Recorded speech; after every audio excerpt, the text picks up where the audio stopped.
All right, guys. So what we're going to do today is we're going to build directly on the material that we wrapped up with last time. So what I want to do is I want to take us back to that place. Those Doritos have got to go away. Guys, what I'm going to do is I'm going to take you back to this place where we wrapped up last time, because I think you would agree that we came to this moment at the end of class last time where, forgive me, but the light came on. And you were like, oh my gosh, okay, I understand how this idea of emitted light led Bohr to get to the point where he was suggesting that electrons were organized into orbits. And guys, I'd like to bring us back to that moment, and then I'd like to talk with us about how that significant idea then got pushed out into this idea of spectra and the analysis of spectra that then leads us to electron structures. So, guys, the thought then goes like this. Today what we're going to talk about is what are called electromagnetic spectra. So the connection goes like this. We can kind of ask an interesting question if we think about this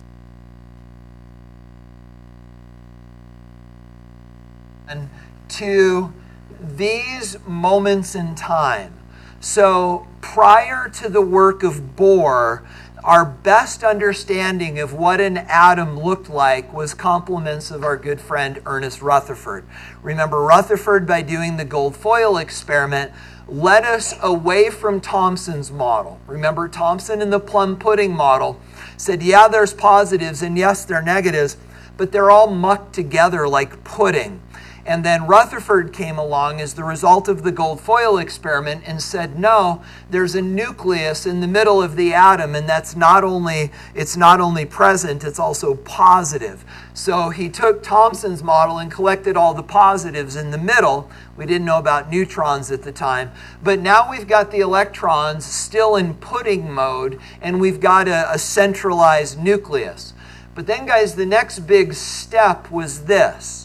And so Bohr comes along and he starts talking about the organization of electrons, and he did that, as you know, by studying light. So guys, let's bring you back to that moment that you had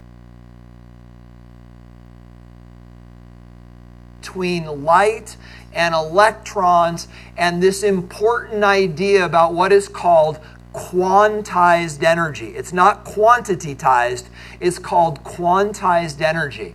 And so guys, the idea is this. Imagine, if you could for a second, that this is what electrons actually look like in an atom. Okay? And let's say, so we've got 5 electrons there. This isn't intended, but let's say that this is a boron atom because it's got 5 electrons. And let's say that this is actually what the electron structure of an atom looked like. There is no structure. So guys, if we add energy to this atom and excite these electrons and they fall back down and emit light, what could we imagine that light might look like? Go ahead, Doug.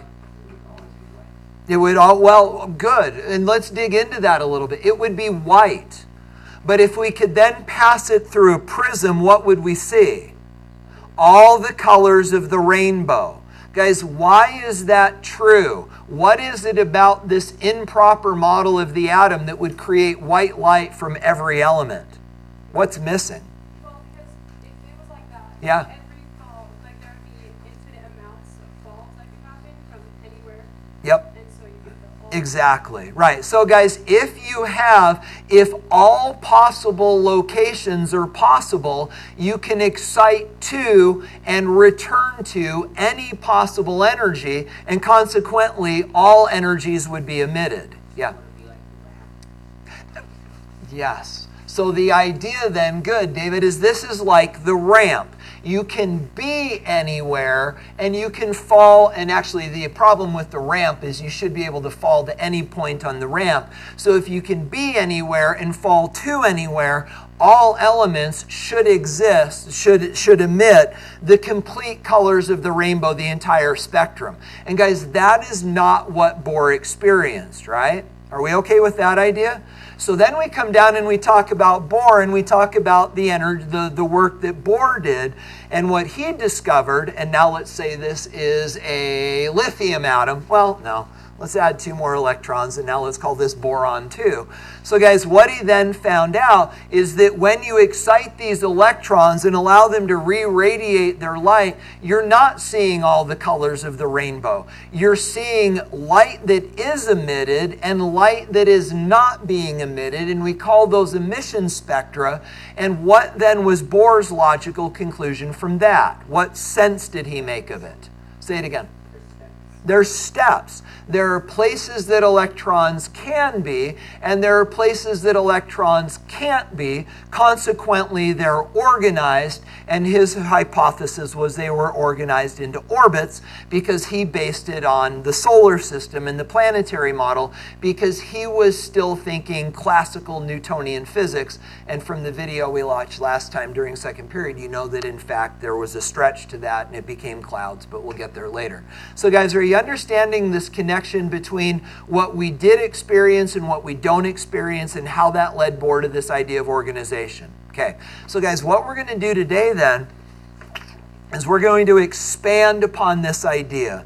But before we do, let's talk briefly about this. Spectra. Please don't try to draw or write this down. But guys, we need to do this briefly so that you don't walk into this ignorantly.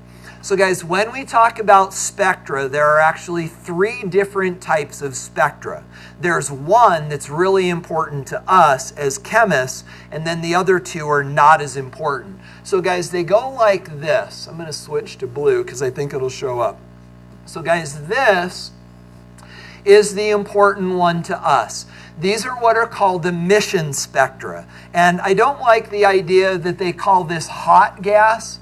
Guys, let's call this an excited gas. And you know that we can excite gases, excite elements, excite electrons by adding energy. Could be heat like the flame lab, the flame test lab, could be electricity, could be radiation. But guys, no matter what type of energy we put in to excite these electrons, when they fall back down, they release light. We pass the light through a prism, it spreads out, and we end up with these things, which are emission spectra. And again, what do the lines represent? Falling electrons. And the color relates to the frequency relates to the energy, and that energy is the difference between the energies of the levels that it fell from and fell to.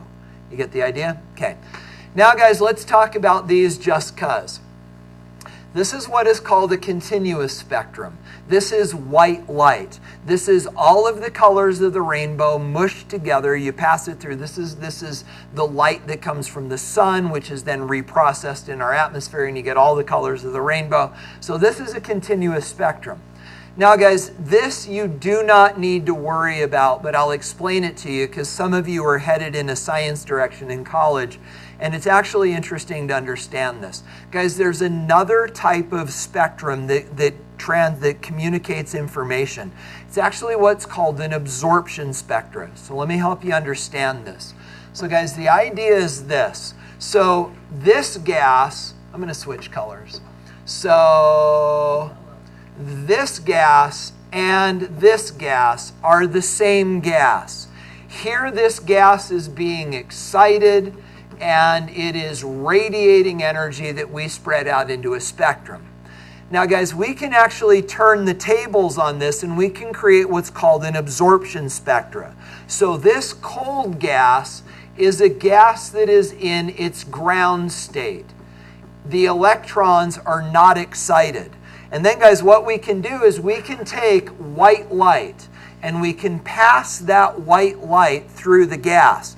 Now guys, this white light is a source of energy. And when that energy encounters these unexcited atoms, what is this energy going to do to those electrons? Excite them, right? So this light is going to excite these electrons. And when this light excites these electrons are absorbing energy. Now here's the thing that's interesting. All of the light that started out white, all of the light that doesn't get absorbed goes through the sample. And guys, when we pass that through a prism, we then get what we call an absorption spectra.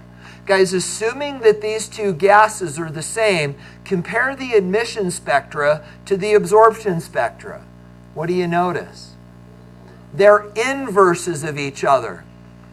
So guys, whatever electron this is that is emitting this amount of light, that same electron absorbed that amount of energy from the white light.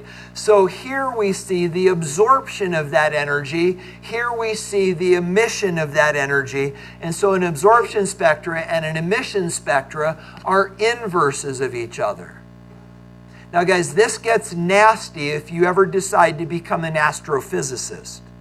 Because guys, how do we know what the stars are made of? Well, we turn spectroscopes to the stars, and we take the starlight and we pass it through a prism, and then we can fingerprint the energy that are being released, and these are emission spectras from the stars.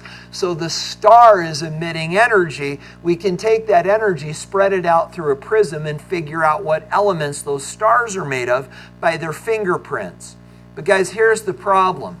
What if this starlight passed through a cloud of a different gas?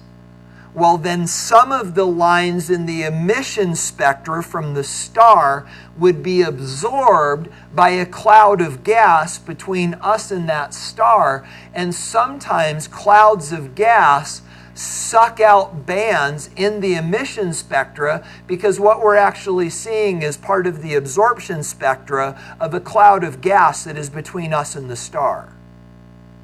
This is where it gets pretty exciting to be an astrophysicist, because you don't just get to look at the stars, you actually have to interpret what you're seeing based upon the fact that all of the light that's making it here to Earth may not be the light that left the star, because some of it could be getting absorbed on its way over here. So guys, it gets a little crazy. Go ahead, Susanna. So for an absorption spectrum, if energy is concerned, Mm-hmm. that energy that electrons, Yeah. wouldn't it excite them enough to like go up and then fall, and then just release those same bands? It does. So maybe this might be, let me try this on for size. You're right then that this electron that excited would eventually then fall back down, right? But the trick is that by that point, the white light that was passing through that sample is gone. And so what we're doing is we're spreading out the white light that is passing through. But in theory, we could also then create an associated emission spectra as those electrons fall back down, and then it would look like this. Yeah, so in fact, you can distinguish between the two. But you're right that when these electrons do fall back down, they would create that emission spectra. Does that make sense? You guys, are we good? Go ahead, Mark. So, when we were looking through the Spectroscopes? Yeah. and we looked at light, and we weren't getting like the full spectrum. The whole rainbow, yeah. Yeah, was that because, was it like with the stars, like it was something absorbed? Yeah, so there's, understand that, well, maybe I don't understand your question. I'm sorry, I jumped in too soon. Say that again. So like between the time where the light like is emitted when it gets to us. From the light bulbs. Yeah. Okay. Is there like absorption happening in that? So in theory, because you understand there's air in the room, right? And that air in theory could be absorbing some of the energy that's between us and there. But the amount of air between us and there is so small that we don't really experience that absorption, because the air is not dense enough nor thick enough nor enough of it to actually create any absorption interference. But that said, there's definitely, when we start talking about the thickness of our atmosphere relative to the stars, now all of a sudden you do have enough gas between you and your source that you have to account for it. And that's why we're like when we threw Hubble up into space, that was groundbreaking, because now all of a sudden we're not looking through our atmosphere anymore. We're in outer space, and we don't have to account for the interference from our atmosphere. So that's why Hubble was such a groundbreaker. It's also why we like to put telescopes up on the top of mountains. Less atmosphere. Go ahead. Is that why, like in the fog, in the flashlight, it doesn't shine as far? Because it's like There you have to be careful, because the fact that you know that it's fog means that you don't have a solution. Air is a solution. The air that you breathe is a solution. And air, for the most part, doesn't diffract light. Light passes through air fairly cleanly, unless it hits it at an angle, which is what happens. That's why our sunsets are red, because when the sunlight hits our atmosphere from the angle right before it sets, our air acts as a prism and it bends the red light the most, which is why red light's the last one to drop below the horizon. That's why our sunsets are red. So air can cause light to bend and refract. But when you're talking about fog, you're actually talking about water droplets, right? Now you have a liquid suspended in the gas, and then it's actually the liquid droplets that are messing with the light. And that's actually what's happening, is it's reflecting it back. The surface of those water droplets act like a mirror, and they cause the light to scatter, and that's what you're experiencing there. So, you guys okay with this idea of spectra? Okay, so guys, again, the only thing that you need to understand for this class are these dudes, which gets us back to Bohr. I mentioned the other just because we're trying to give you the whole picture. But guys, understand, all that we've got to be able to come to are these emission spectra. So, with that said, please don't write this down, but can we agree on this? That most forms of light are composed of many different wavelengths. These wavelengths can then form spectra, and there are three types. We've got continuous, which is white light, absorption, which now maybe you understand a bit better, but then guys, emission, which is where we're going to live and what we're going to talk about. You guys okay? Okay, so guys, with that said then, relative to emission spectra, I believe that you can agree to this. I don't think you need to write it down. So when we talk about emission spectra, which you may in college hear called line spectra, the idea is that these are created by exciting gases with energy. For wavelengths of emitted light that are separated by black spaces, which are the missing wavelengths of light, which we now know corresponds with the places electrons can be and the places that they're not, which are therefore the orbitals. You guys good with all of that?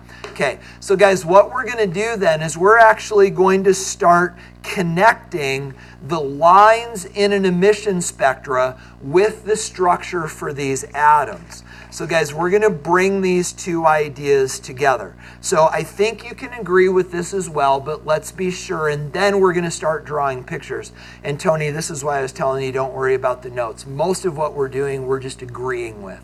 So guys, are we all right with this idea?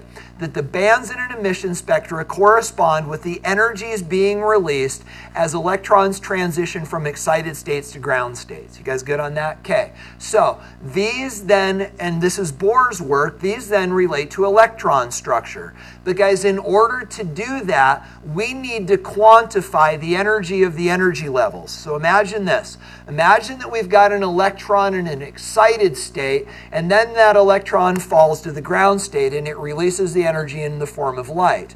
Well guys, how much energy did that electron release? The amount of energy equal to what? The difference between these. So guys, if this rung represents 100 joules of energy, and if this rung represents 90 joules of energy, when it falls from here to here, how much energy will that photon have? 10 joules. Do you get the idea? And guys, this is very much like potential energy. So if it is potential energy. So guys, if a book has got some amount of energy here, when we lift it, we now know that it has more potential energy and we can quantify that. And then when we drop it, the amount of energy that releases as sound is the difference between the energy here and the energy there. You know what I'm saying? Okay. But guys, in order to be able to do this in electrons, we've got to be able to figure out the energy of the energy levels. And it turns out, guys, we can do this with a simple. This is almost frighteningly simple, this equation. So guys, this is where you're going to start taking notes. You ready? Here's the equation. And guys, here, do this. if this is your page, no, can't do that. You're going to end up drawing a picture of an atom about half the size of the page. So draw this, write down this equation way in the upper left-hand corner. Don't let it get in the way. So guys, this is the equation. This is all the math that we're going to do today. This is brilliant. So guys, what is this equation saying? Well, this equation is saying that the energy of n, and guys, n are the principal quantum numbers. We'll talk more in a minute.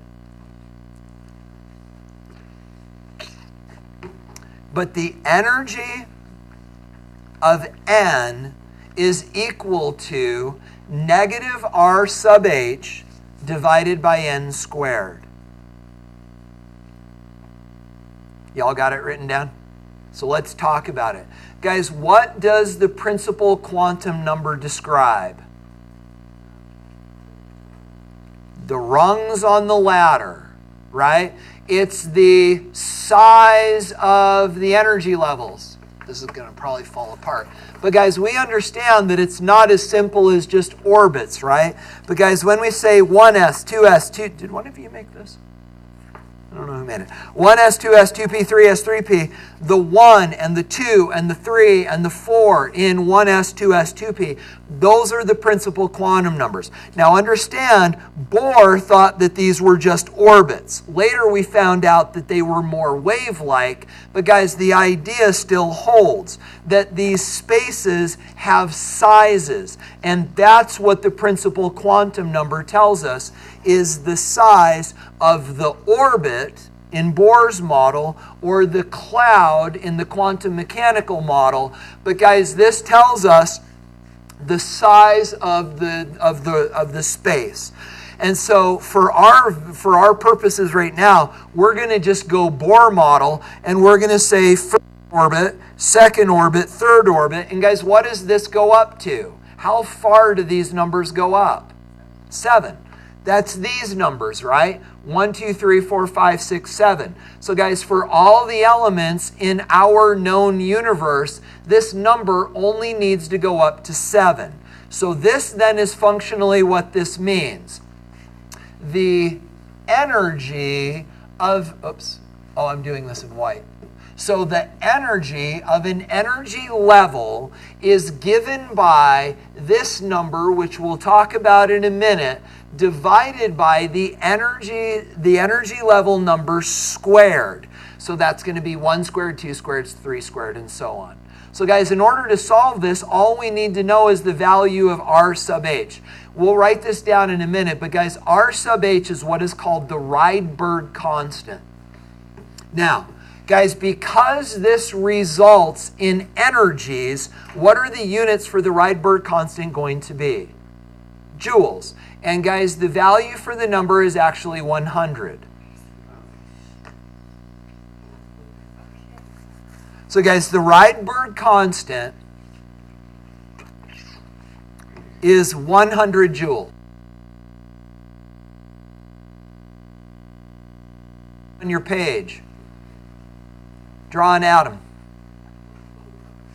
We're only going to go up to energy level 5. Make this as big as you can. Guys, we're only going to go to energy level 5. And there are like 11,000 things wrong with this picture. First of all, the spacing between these orbits is not the same. The distances between them are ever decreasing. So the distance between the first and second is bigger than the second and third. Guys, by the time you get out here to energy level 5, 6, and 7, the spaces almost disappear, which is why they start to overlap, which is why the 3D, it goes 4s and then the 3D before the 4p, because of this overlap. But guys, we're going to draw this simply to be able to understand this idea of emission spectra relative to energies and falling electrons. So guys, what I would like you to do then is this.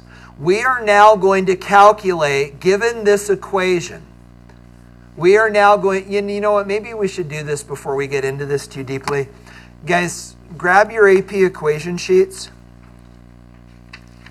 turn over to the atomic structure sheet, page 3, and write in this equation.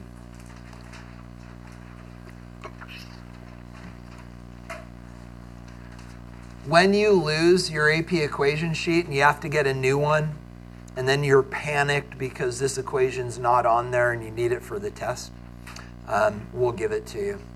But guys, they took this off the AP equation sheet. What does that tell you? It's not going to be on the test. But, guys, this was one of those. So I was actually in a fairly high-level meeting. Well, that wasn't a meeting. It was a conference. But I was actually in a fairly high-level conference where they were talking about all the changes they were making to the AP test when they cut the equation sheet almost literally in half. And guys, when they told us that they were taking this equation away, we all went, what? So this is definitely stuff that is worth understanding and teaching. And I'll test you over it too. So guys, do this with me then. Don't show your work, but let's do the math. So guys, given this equation and given these values for n, what is the energy of the first energy level? Negative 100 joules. Write it in.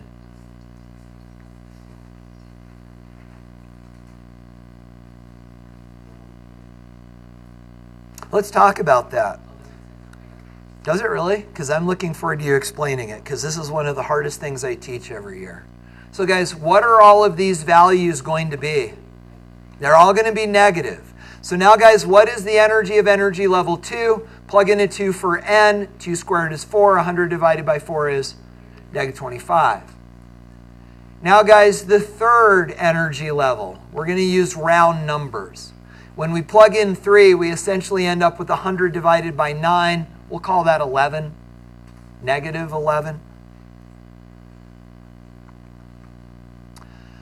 So then, guys, we're going to plug in 4. 100 divided by 16 is pretty close to 6.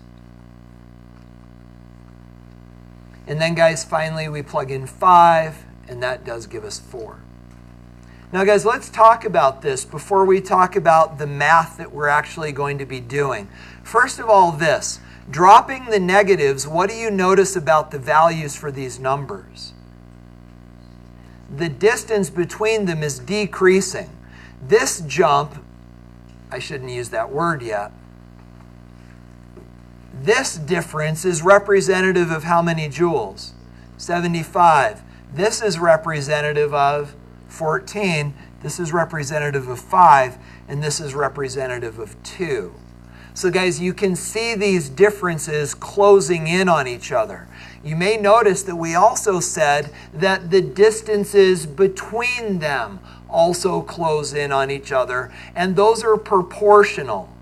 So if this distance is representative of 75 joules, this distance should be 75, whatever our units of length are, compared to this only being 14. So they are ever closing in on each other. Were you going to say something, Levi? Yeah, so the distance is analogous with energy. So guys, convince yourself that these are getting closer together and we haven't represented them that way. But then guys, there's a couple other things I want to talk with you about. First of all, you'll notice that these energies are negative. What on earth is negative energy? How can you have negative energy? And this doesn't mean energy is going down. That is not what this means. It means energy is negative, less than none. Go ahead. The answer is yes, but I don't know if that fully satisfies the question. Can you go deeper?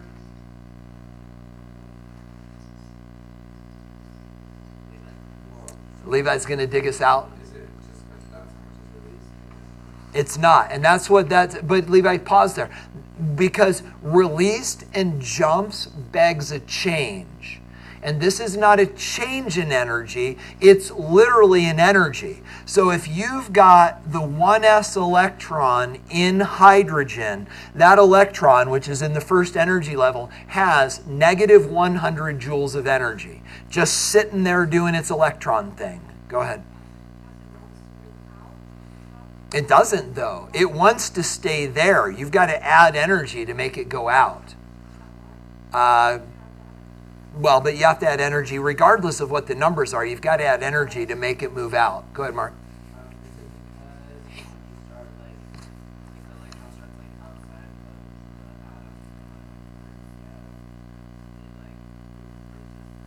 I like what you're thinking. So if you've got an electron outside of the atom and if it moves into the atom, but your cause does not beg the effect. It does describe it, but it doesn't answer how you can have negative energies. But what you'll find is when we understand how these energies can be negative, your example will be completely in line with the reasoning. Anyone else, or are you guys getting scared now? Did you want to add to it, Luke? Go ahead.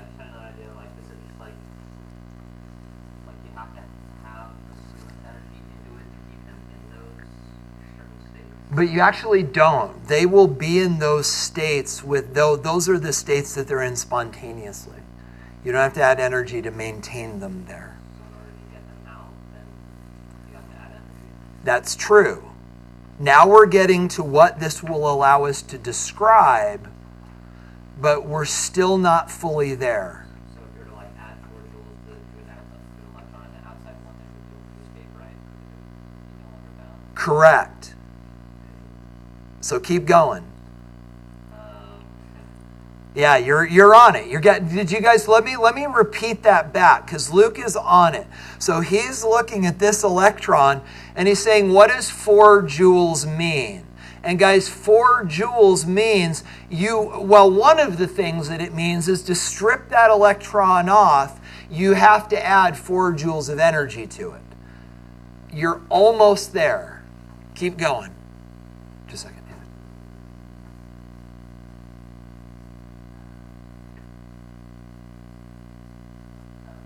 Go ahead, Nathan. Just a second, Doug. Go ahead. Not this, no, because the strong nuclear force is all contained within here. This is an electrostatic force, but it does have to do with attraction. Doug, go ahead. Is it the energy spent to get the electron there?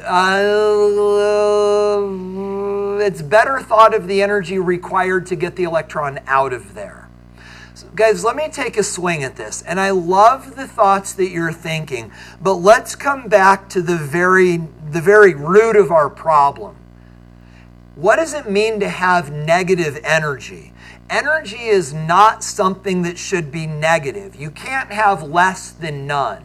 Do you know what I'm saying? It's like negative mass. How can you have negative mass? You can't have less. Let me roll for a minute. You can't have less than none. Well, guys, consider this. Rather than thinking negative energy and rather than thinking negative mass, think negative distance.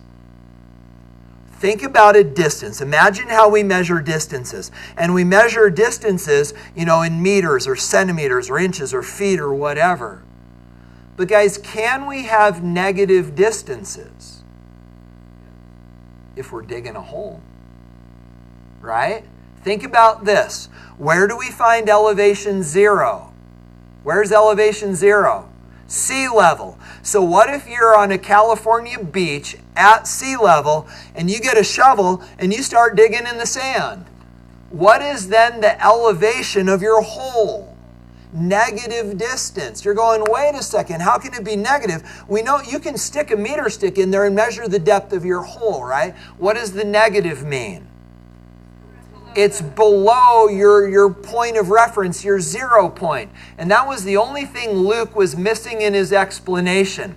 Guys, if we continue out, and I'm going to switch to, I'll stay in red. So guys, if we continue out to 6 or 7, but guys, it doesn't stop there. It could be 6, it could be 7, it could be 8. Guys, as we move out further and further and further, what are these energies going to do? Get bigger or smaller? Smaller and smaller and smaller to a maximum of what? 0. Guys, eventually, if we get all the way over here to energy level infinity, if we get all the way Here to energy level infinity, what is any number divided by infinity squared? It's functionally 0. But guys, this then is the important point. When we get over here to energy 0, what does that tell us about this electron relative to that atom? It's gone. It has been ionized. That electron is free. And Luke, that was the thing I was trying to draw out of you, is the idea that this progression of ever decreasing energies ends up all the way out here where energy is 0. So guys, what then is this energy? And Levi, this is where your brain, I think, was going. Guys, no, Nathan, this is where your brain was going. Guys, what is this energy then a measure of? It's an attraction between what? The electron and the nucleus. So guys, the idea is this. Down here, this attraction is really strong. 100 joules. What is the energy here? It's less. Why would this attraction be less? Because it's further away. So the attraction is less. And as we move further away, the attraction gets smaller and smaller and smaller and smaller to a maximum of what? What's the attraction over here? 0. And that electron is gone, and it's now an ion. But guys, the idea is this.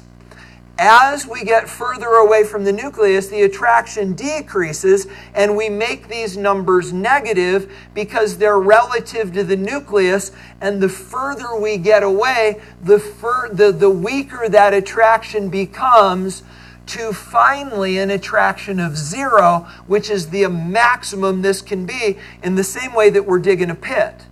So guys, if you imagine that this is sea level, and that's the middle of the pit, all the numbers are negative because our maximum, our 0 point, is no attraction, and relative to that, the attractions increase as we get closer down to a max, and then they increase to a maximum of 0. Do you see the idea? So the negative gives us direction, and the numbers give us magnitude. Okay. Is that why it's easier to break up?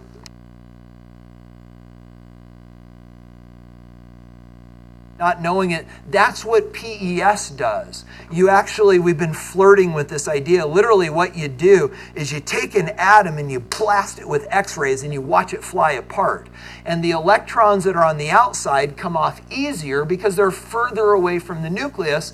The ones that are closer to the nucleus are more tightly bound, and you can actually measure how much energy goes into those electrons by their velocity from the problem we couldn't do. And by knowing their velocity, you can work backwards and figure out where they come from and put electron structures together. But that's we're going to graph that after fall break. Yeah.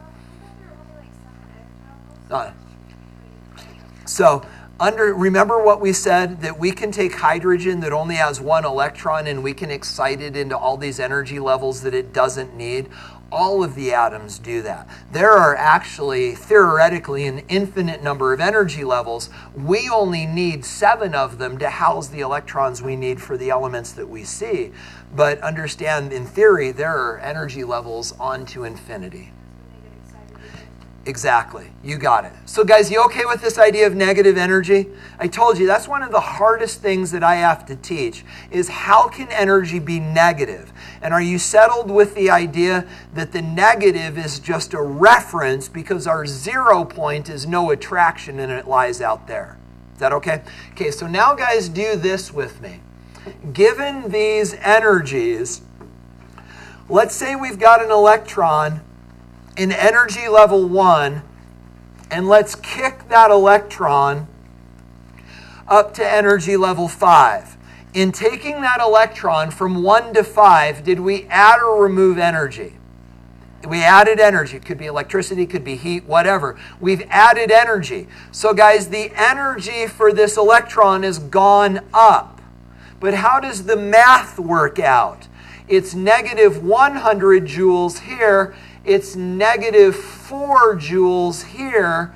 So does that really, by comparing the two, does that really indicate an increase in energy?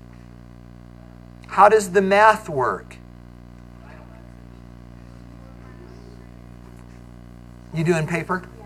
Thank you. Sorry. No, you're just fine. Do you mind leaving it outside my door? Yeah. Appreciate it. That. Thanks. Perfect. So guys, do you see what we're saying?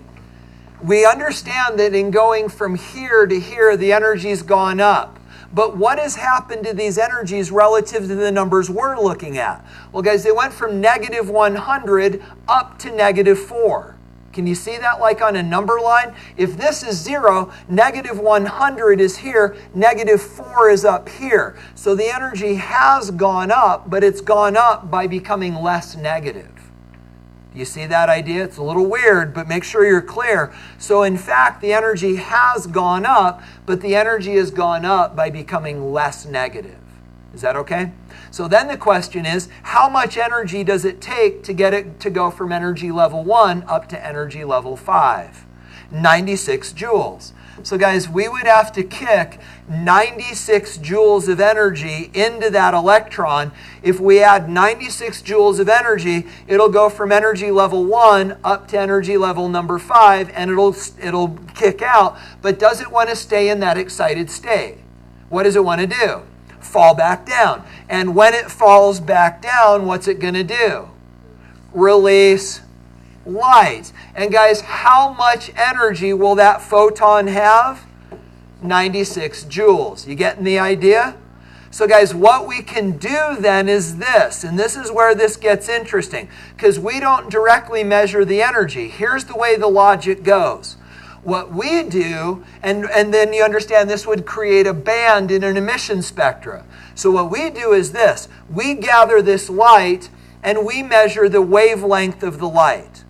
By knowing the wavelength of the light, we can figure out the frequency of the light. By knowing the frequency of the light, we can figure out the energy of the light. Knowing the energy of the light tells us the difference in energies between where the electron started and where it fell to as it fell out of its excited state.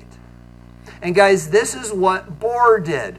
By gathering enough information, you start to see that there's a repeated pattern to these colors that are being emitted as you chase them back to energies. And by gathering enough data, you quickly realize that there are some energies that are allowed, and that's how he came up with the energies of the energy levels. So, in this example, the electron excited should have fallen to energy level 4. Yes, and that's interesting.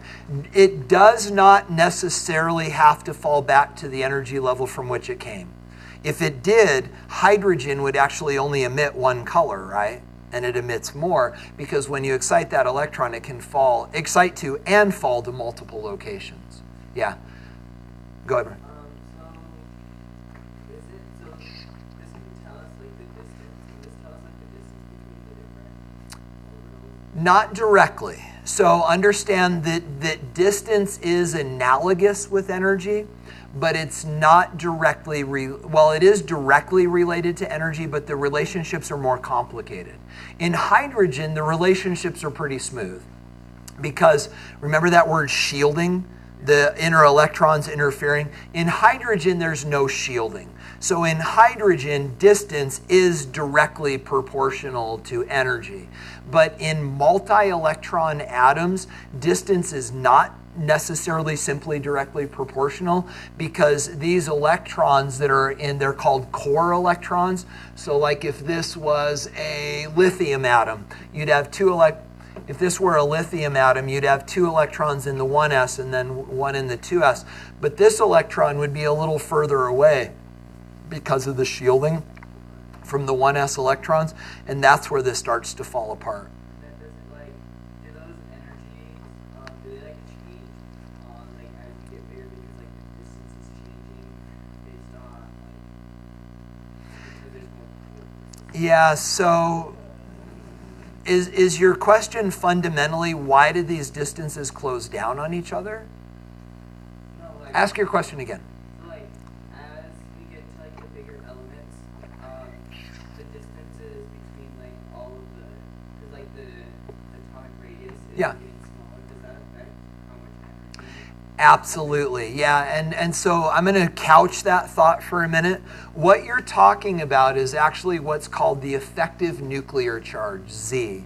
And so what you will find is that the distances, when you get into more and more complex atoms, the distances between the energy levels do in fact close down because the nucleus is getting stronger. And we're going to talk about that when we do PES. Listen.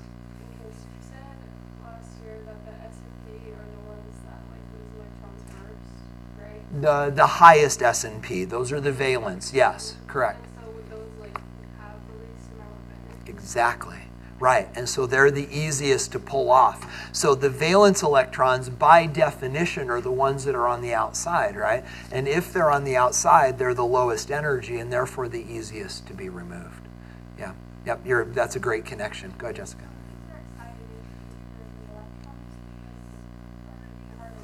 Well, so that's kind of so if you could maintain an electron in an excited state, it would then be easier to remove. Right, but the process of exciting that electron in the first place is sort of the removal process, because if you added enough energy, it would just keep going and get removed, because they're not stable there. They don't stay there. Correct, exactly. Yep, go ahead, Jeanette.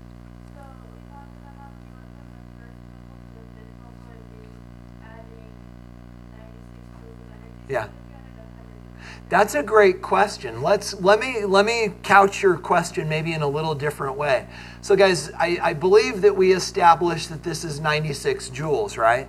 So guys, what if we hit this atom with a source of energy that only provides 95 joules?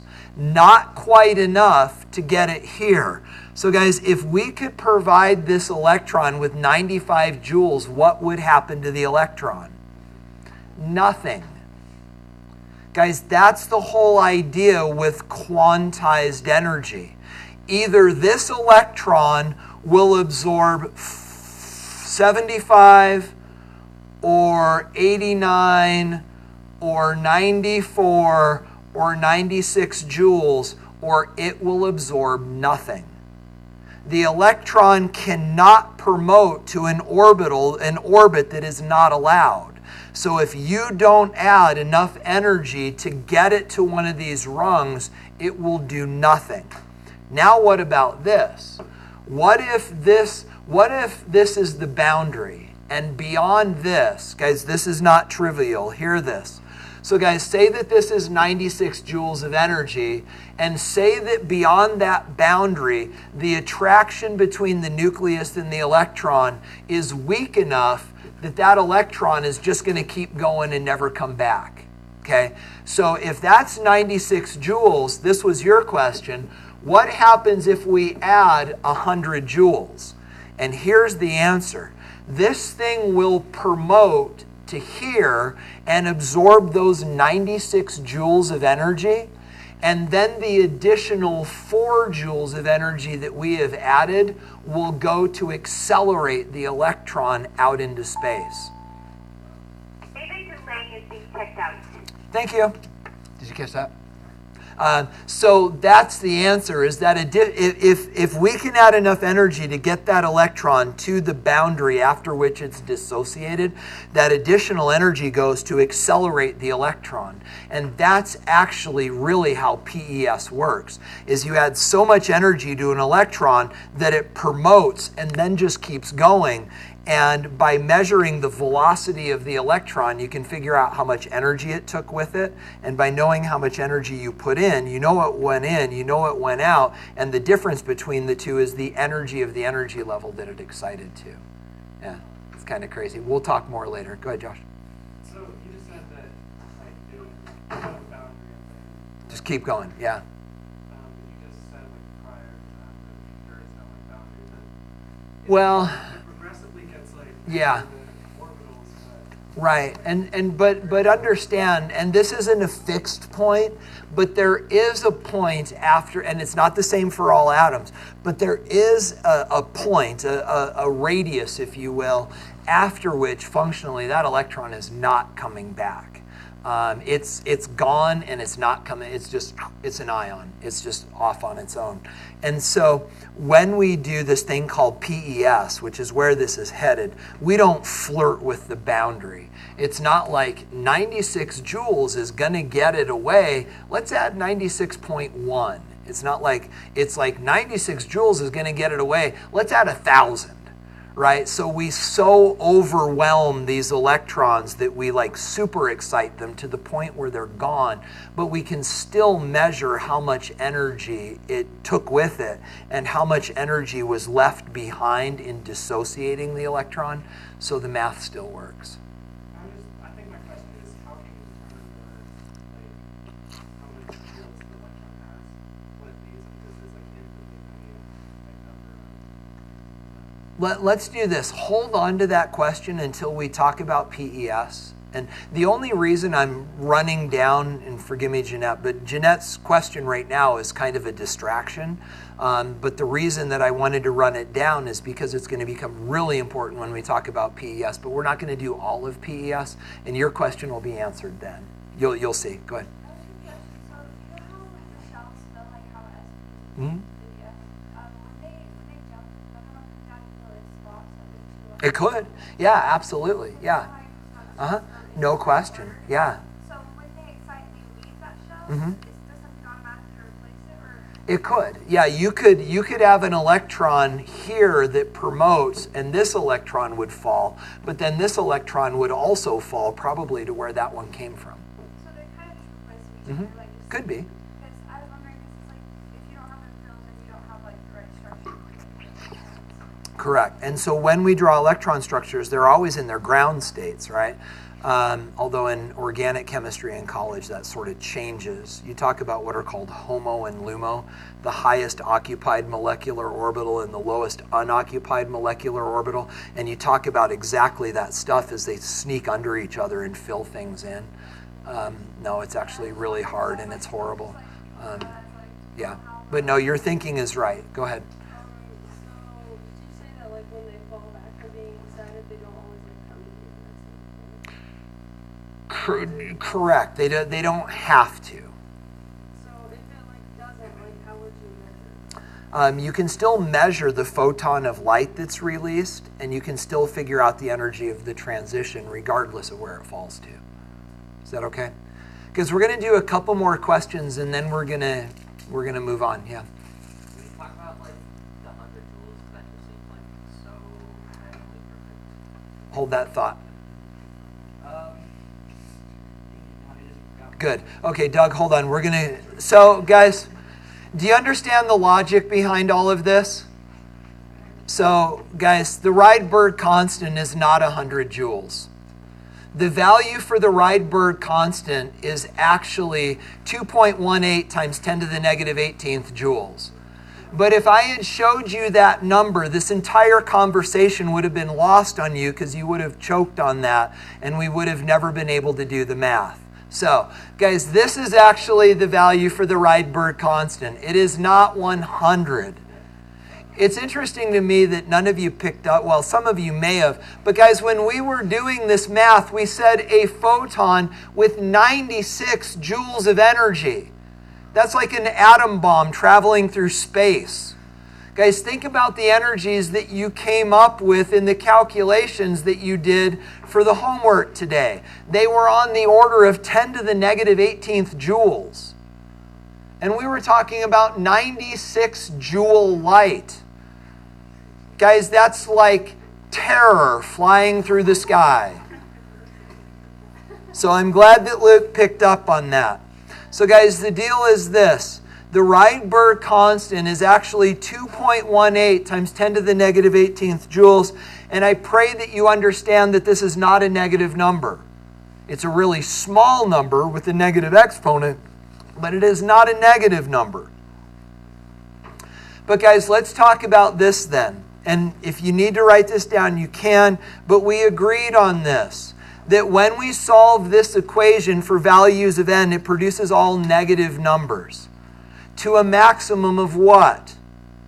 What is the maximum that energy can be? 0. And we understand that these values are negative because they're values of attraction relative to the nucleus. And so based upon that context, the negative values make sense. Then, guys, we know this, that as n goes up, the size goes up. We know that the energy goes up as it becomes less negative. And then, guys, eventually when n reaches infinity, energy becomes 0, and that electron is gone.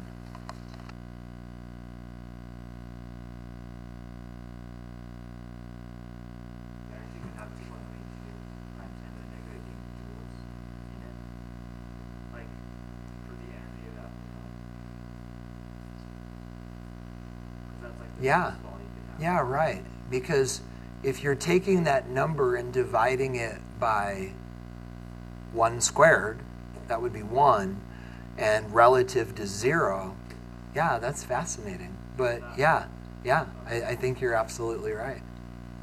You guys okay? Okay. So guys, let's do this then. So now that we understand how we assign energies to energy levels, we can now use this to calculate the energies of transitions.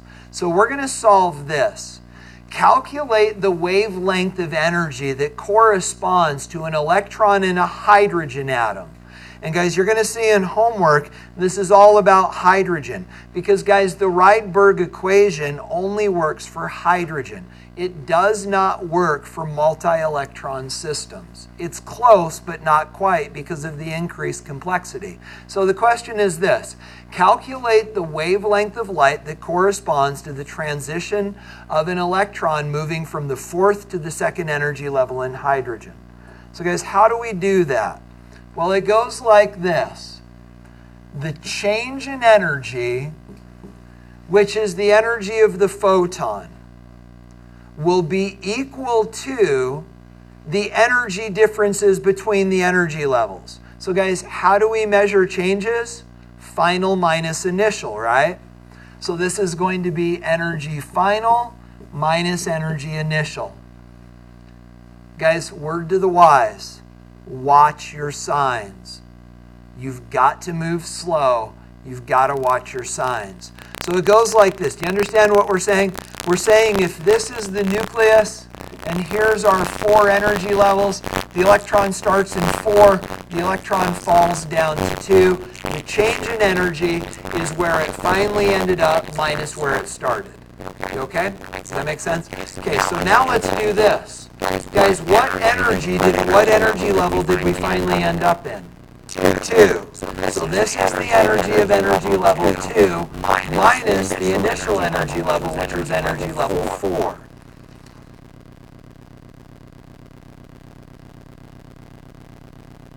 Negative R sub H divided by, I'm just going to plug in the number, 2 squared minus a negative R sub H divided by 4 squared. Then guys, at that point we need to plug in the value for R. What was it? Negative. So we're going to go negative 2.18 times 10 to the negative 18th joules divided by 4 minus a negative 2.18 times 10 to the negative 18th joules. All of that divided by 16. We've got some math to do.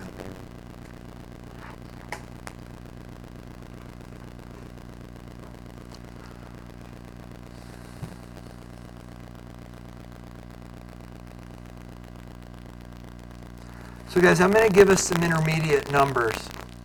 And I'm out of space, so I'm going to work up. So we've got negative 4 point, sorry.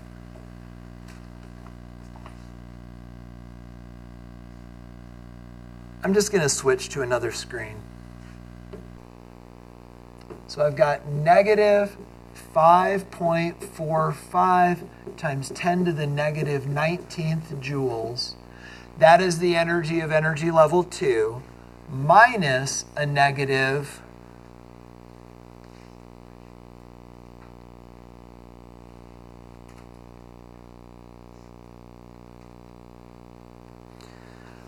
minus a negative 1.36 times 10 to the negative 19th joules. Guys, can you confirm those numbers? Am I okay? So now we got to be careful. We've got negative 5.45 times 10 to the negative 19th, and we're going to add 1.36 times 10 to the negative 19th. And guys, the result that I get is negative 4.09 times 10 to the negative 19th joules. Are you glad now that we used 100 the first time we did this?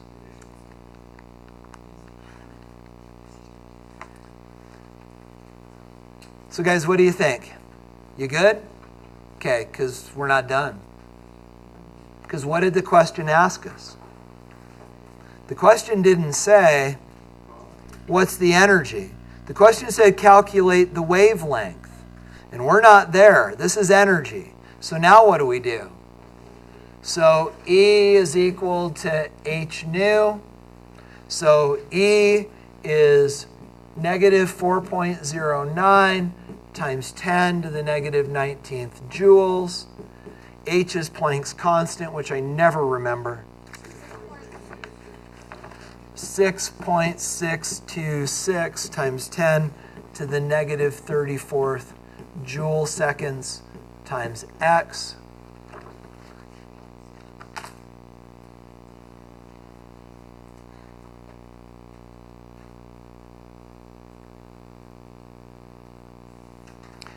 So I get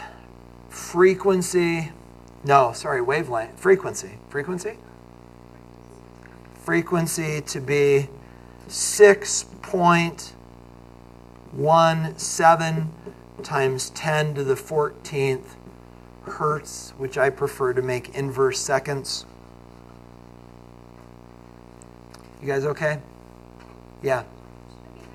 It's a good question. Because I didn't put the negative now because I wanted to talk with you about this. So this is the point at which you've got to be more than just a slave to your calculator. Because guys, when we started this calculation, we had a negative sign on our energy. Now we need to talk. Guys, does that mean, well, let's talk. What is that number? Not the sign. What is this number a measure of? The energy in what?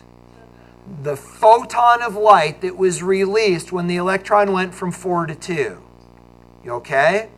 Okay. So guys, is that number negative? Does that mean that that photon has negative energy? No. So now what does the negative tell us? What does now the negative tell us? It's directional. Because guys, now we're talking about change. Remember, this is change in energy is equal to energy final minus energy initial. Now we're talking about change. And guys, when we talk about change, the negative sign becomes directional. So guys, what does this negative sign tell us? The energy is going which direction? Out of the atom. It's being radiated, which makes sense because it's going from energy level 4 to energy level 2, so the energy is going out. So now let's talk. Guys, what if the question was, what is the energy of the photon that's released? What is the answer? It's 4.09 times 10 to the negative 19th joules. What if the question is, what is the energy change for the atom? Now what's the answer? Negative 4.09 times 10 to the negative 19th joules, because that would be a directional question. Now when we get down here to frequency, guys, my calculator gave us a negative number. We don't use it. Why not? Because you can't have negative hertz. Guys, the answer to the question, what is the frequency of this energy, is 6.17 times 10 to the 14th hertz. The negative simply tells you that it's released, but we've already dealt with this. But we're still not done, because now the question is, what's the wavelength? And that would be C is equal to lambda nu. I'm just going to use 3 times 10 to the 8th and solving for frequency, and this is 6.17 times 10 to the 14th inverse seconds. And I go 3 times 10 to the 8th, divide that by 6.17 times 10 to the 14th. And guys, the wavelength then is 4.86 times 10 to the negative 7th meters. Now guys, let's talk about this, because that's the answer. But the AP authors love to do this to you. On these questions on the test, they will ask you, what is the wavelength of this energy in nanometers? And that is not it in nanometers. To make this into nanometers, we've got to make this -9. So if this is getting smaller, this has to get bigger. So it would be 486 nanometers. And they like to do that on the test because we like to talk about visible light on the order of hundreds of nanometers. So the answer would be 486 nanometers. You get the idea? Okay. So guys, that's us. Maybe now, well, we'll talk about this more later. So questions on the process, the math, the logic, any of this? Yeah? So how can something fall to a second energy level if it wants to be without state? Yeah, and so it's environmental. If there is still energy available to support it in the second energy level, it'll actually hang out there. Because understand, I mean, if you can picture our discharge tubes, that thing is just being bombarded with energy. And sometimes there's enough supporting energy that it can support electrons in orbits, in states that they wouldn't otherwise stay in. So, all right. So guys, with that said, here is a little thing we like to call your homework.